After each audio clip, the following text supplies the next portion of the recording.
So, you want your non-EU family members to live with you here in Spain? Do I need a visa? As always, there's an it depends on what. Stick around and you'll find out what works for you. Come on then, hit me with the theme tune. Welcome to YouTooSpain.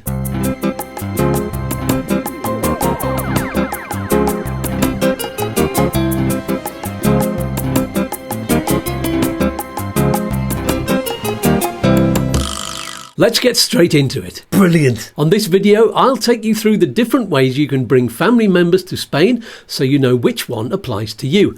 And I'll guide you to where you can find out everything else you need to know from official government sources. And you'll tell me what documentation I need? Yes, I'm a bit confused between the family reunification visa and arriving together in Spain as a family. What's the difference? The family reunification visa is only for family members of Spanish residents who've already been here for over a year. So do they apply for it or do I have to? Both, actually. The first part of the application process is done in Spain by the person already resident. You can do it online if you have a digital certificate.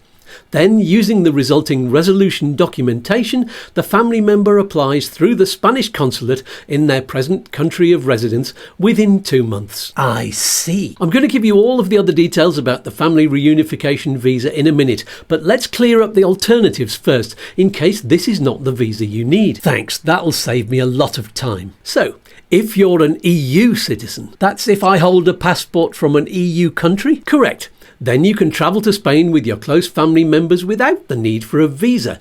You register yourself first as a Spanish resident, then your spouse, children and eligible parents can apply for residency on the back of your residency. What if my partner and I aren't married? There are ways to prove or register your long-term relationship in Spain and make residency possible. Sounds like I need a different video for that. Yes, indeed. Ask in the comments below and I'll give you the link to another video which will give you all of the details and variations. What would I do if I'm a resident under the Brexit withdrawal agreement? Well, this is for UK citizens, of course. If that's your situation, your route to bringing over your spouse will depend on whether you were together or married before or after January the 1st, 2021. Okay. What if I was already married before that deadline date? Then your spouse is also covered by the withdrawal agreement and is entitled to join you and apply for residency as if you were still an EU citizen. So no visa required? Correct. They're even entitled to work here too. Great.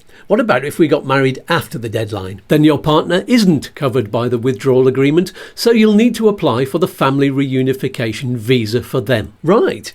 Any other alternatives? I think that's the lot. So let's delve into the family reunification visa and find out if you're eligible and what you need to do. I'm ready. One big piece of advice right from the outset. It is easier to bring your family with you when you move rather than having them join you later. So if it's possible for you, plan ahead and move together on, for example, the non-lucrative visa. I bet you've got videos all about it. You bet. We've got lots of videos to guide you through the whole process of that visa, and we talk about it a lot on the live shows. Ask in the comments as always and I'll point you to the latest up-to-date video. Excellent. I'm going to click the like button because I'm learning a lot. Thank you. That really helps YouTooSpain to get watched by more people, and that makes all of our helpful videos more available to you too.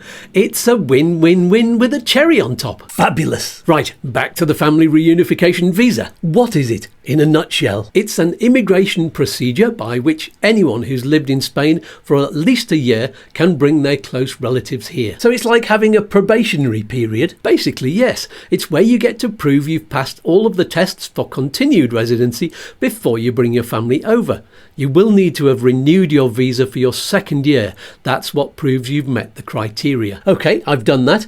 So is it just my wife I can bring, or can it be anyone in my family? You can apply for a visa for your parents if they're over 65 and dependent on you, your wife or civil partner, your sons and daughters and your spouses if they're under 18, and any disabled children of any age. What about my brothers and sisters? Are they eligible? No, you'd need to be a Spanish citizen to bring in extended family, or partners if you're not in a registered relationship, or extended family members with serious disabilities. So that's not relevant to this particular visa. Fair enough. What documents do you need for the visa application? Shall we do a list? Okay. Number 1. The National Visa Application Form, filled in and signed. Take a copy of it too. Number 2. A passport photo. Make sure it's the correct specifications. Number 3. Your valid unexpired passport and copies of the biometric pages. There must be at least 4 months validity left and 2 blank pages available. Number 4. The initial family reunification permit that you got in Spain. Number 5. The applicant's unexpired residency card. That's the TIE. Number 6. Documents proving family relationship. For your spouse, that means your marriage license. For unmarried couples, a certificate of registration or proof of the couple's long-term relationship. For children, a birth certificate and also proof of parental authority if the child is only from one of the spouses. And finally, for parents, the applicant's birth certificate containing the parents' names and proof of being dependent, as well as some property and financial details. Ask in the comments below about them. Number 7. A criminal records check certificate. Number 8. A medical certificate showing that the applicant does not suffer from a serious disease. This is different from healthcare cover. I'll talk about that later. Number 9. Proof of residence in the consular district. Number 10. Proof of a representative's identity and capacity. This is to confirm the idea of whoever is filling in the form for a child, for example. Number 11. Payment of the visa fee. Any other documents we need? Well, that's all for the consulate. It's worth knowing that at the initial part of the application in Spain, you do need to prove other things. For example, that you have enough money to support your family members. My wife was working, so she can support herself. That's a problem, because you have to show that she's been financially dependent on you. So she can't work in Spain? She will actually have the right to work once she's got the visa and residency, but to get the visa, she can't be supporting herself. Otherwise, she'd be expected to apply for a different visa. The family reunification visa is just for people who can't afford to support themselves. What do I do to show I can support my wife and children? You need to show some kind of solid income. For example, if you have a work permit from a company, you can use the contract from that, plus at least 6 months worth of payslips.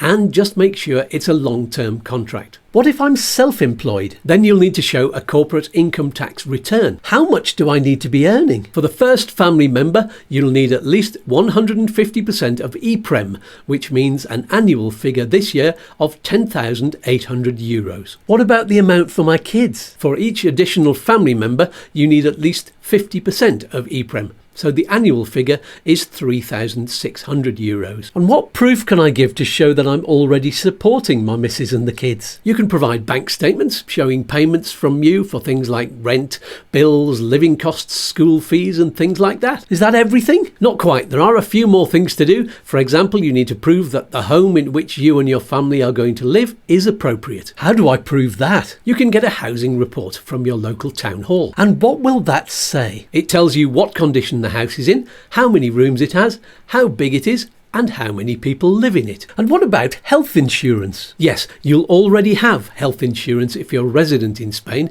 and if that doesn't cover your family members too, they'll need proof of private healthcare insurance for their application. Are there any more rules and requirements? That's about it for the basic rules. If you need to delve a bit deeper, I've put some links in the video description below, and you can always ask questions in the comments or on our website, YouTooSpain.com. That's the one, and you can also ask on our Facebook group or page, and we'll get you the answers you need. Can I subscribe? Always. That helps us to help you too. YouTooSpain! Now I get it. I'm a bit worried that took you so long, seeing as you are me. You're just like family to me. How appropriate. Well, I'll see you at Christmas then. Fair enough.